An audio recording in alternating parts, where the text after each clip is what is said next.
Voilà encore une fois, Shalom. Nous allons prendre nos Bibles rapidement dans le livre de... Nous sommes dans le livre de Marc chapitre 4. Marc chapitre 4. Nous allons prendre juste un verset pour rappeler ce qu'on a dit la fois passée et continuer notre enseignement sur Talitha Kumi dans les alliances et première alliance, nous sommes dans le mariage. Marc chapitre 4, je prends le 8e verset.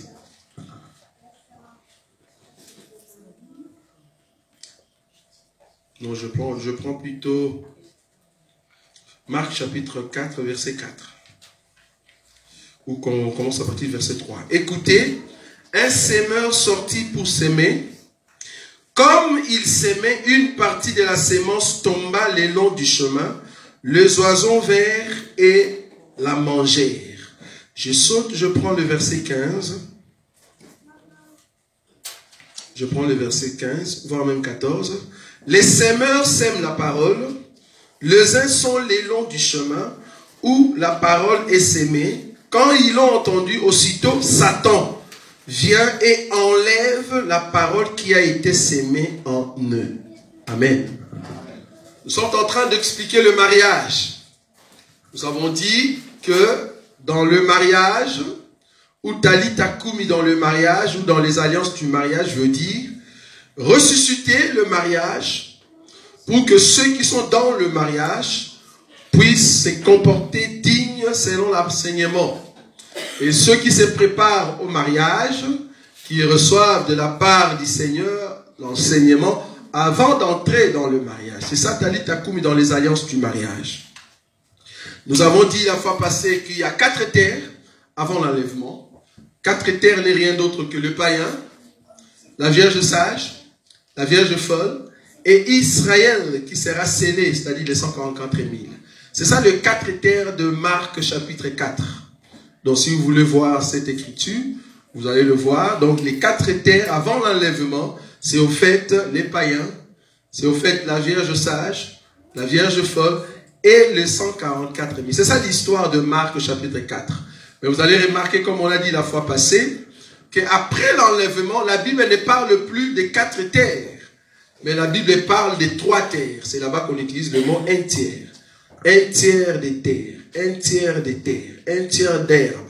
Quand on dit un tiers, c'est-à-dire à ces moments-là, lors des trompettes, parce qu'on a déjà fini le 7 sceaux et les 7 trompettes, lors des trompettes, en fait, on n'aura pas 4 terres, on aura plutôt 3. C'est-à-dire, il y aura les païens, il y aura la Vierge folle et l'Israël, c'est-à-dire les 144 000. Pourquoi? Parce que la Vierge sage sera déjà enlevée.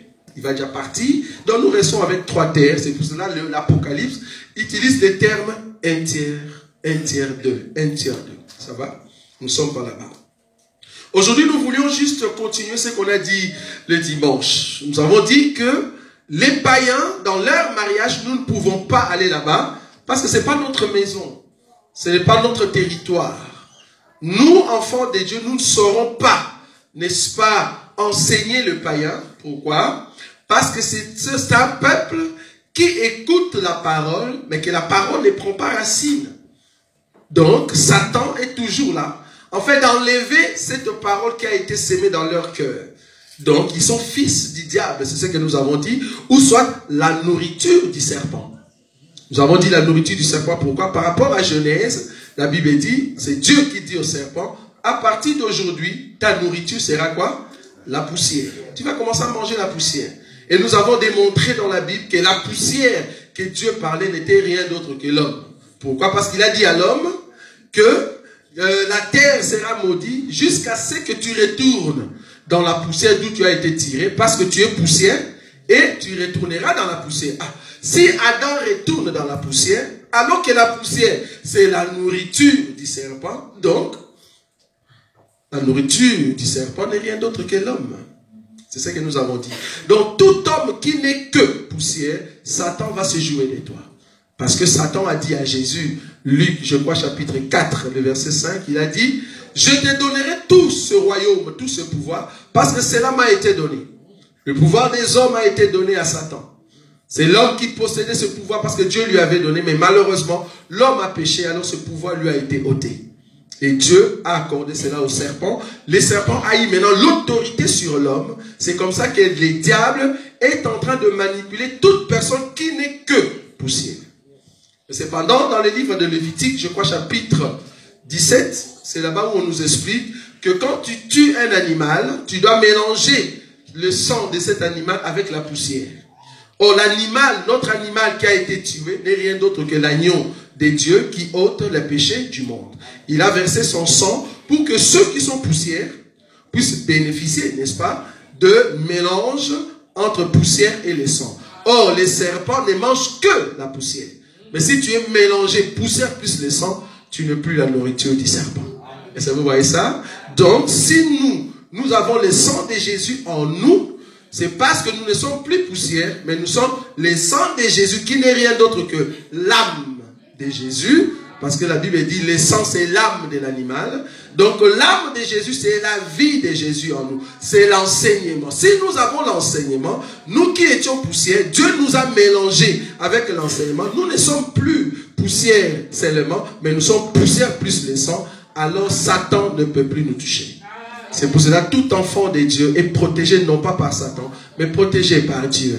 Et Dieu connaît quand est-ce que tu vas quitter la terre, quand est-ce que tu vas rentrer auprès de lui. Donc tu es protégé parce que tu as le sang de Jésus en toi.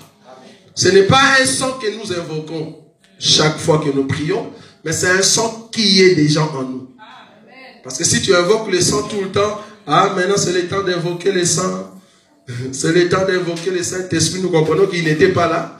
Il était parti en voyage parce que ces derniers temps, le Saint-Esprit voyage souvent à Kinshasa. Et comme il voyage ici, il y a beaucoup de gens là-bas. Quand vous l'invoquez ici, il ne sait pas venir à temps. Hein? Donc il faut l'invoquer, crier, Saint-Esprit, viens, viens. Voilà. Il faut appeler très fort, comme Élie a dit. Crier très fort avant qu'il vienne. Mais nous ne crions pas parce que nous savons qu'il est là. C'est un papa qui prend soin de ses enfants. Donc le sang est en nous. Nous vivons avec le sang. Nous n'invoquons pas le sang parce que nous avons déjà le sang. Et c'est ça qui nous garde. Parce que le sang, c'est l'âme de Jésus en nous, c'est l'enseignement. Donc nous avons dit que le païen, c'est toute personne qui n'a pas le sang de Jésus. Le païen, c'est toute personne qui n'a pas l'enseignement. Qui n'a pas l'enseignement de Dieu, de Jésus. Donc en cela, aujourd'hui, Israël est considéré comme païen.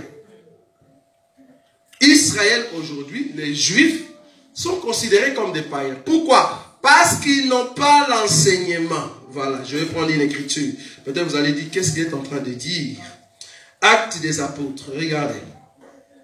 Actes des apôtres, je prends le chapitre. Actes des apôtres, le chapitre 28. Je prends le verset 25. La Bible dit, comme il se retirait en désaccord, Paul n'ajouta que ces mots.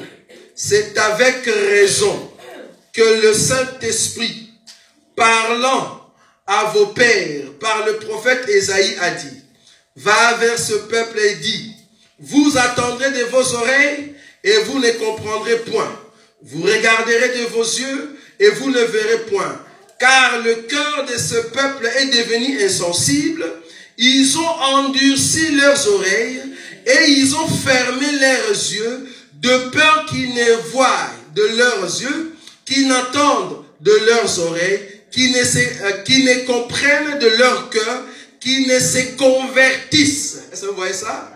Qu'ils ne se convertissent et que je ne les guérisse. Que je ne les guérisse. 28. Sache donc que ce salut, est-ce que vous voyez ça? Que ce salut de Dieu a été envoyé où? Aux païens et qu'ils l'écouteront. Est-ce que vous voyez ça? Les païens ici, ce ne sont pas les juifs. Les païens, c'est des Congolais. Les païens, c'est en fait des Angolais qui ont reçu l'enseignement des apôtres. Ce n'est pas tout le monde. Donc les juifs, ils ont rejeté l'enseignement. Alors Paul dit, cet enseignement que vous avez rejeté, Dieu veut maintenant les envoyer dans d'autres pays. Les pays des païens. Quand on dit les pays des païens, c'est l'Égypte. Or en Égypte, nous avons ceux qui reçoivent l'enseignement.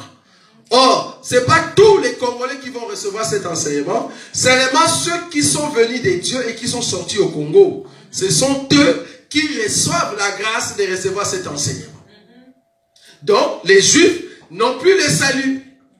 Vous avez vu, les Juifs n'ont plus le salut. C'est seulement ceux qui reçoivent le salut.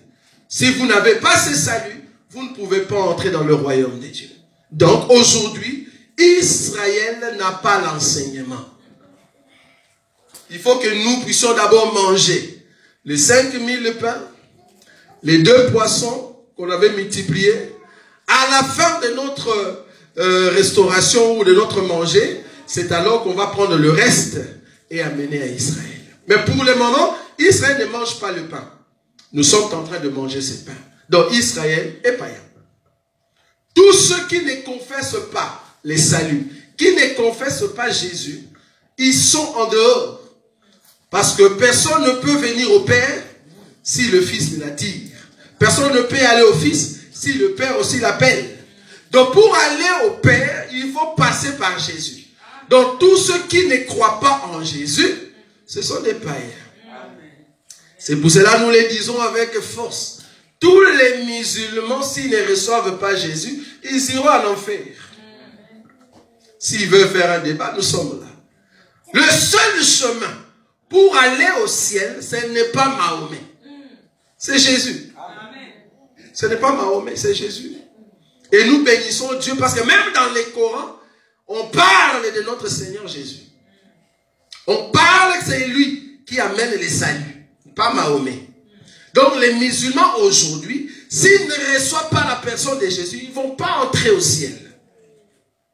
Ils vont périr en enfer. Donc tous ceux qui ne confessent pas la seigneurie de Jésus, je prends une écriture, 1 Jean. 1 Jean chapitre 5. 1 Jean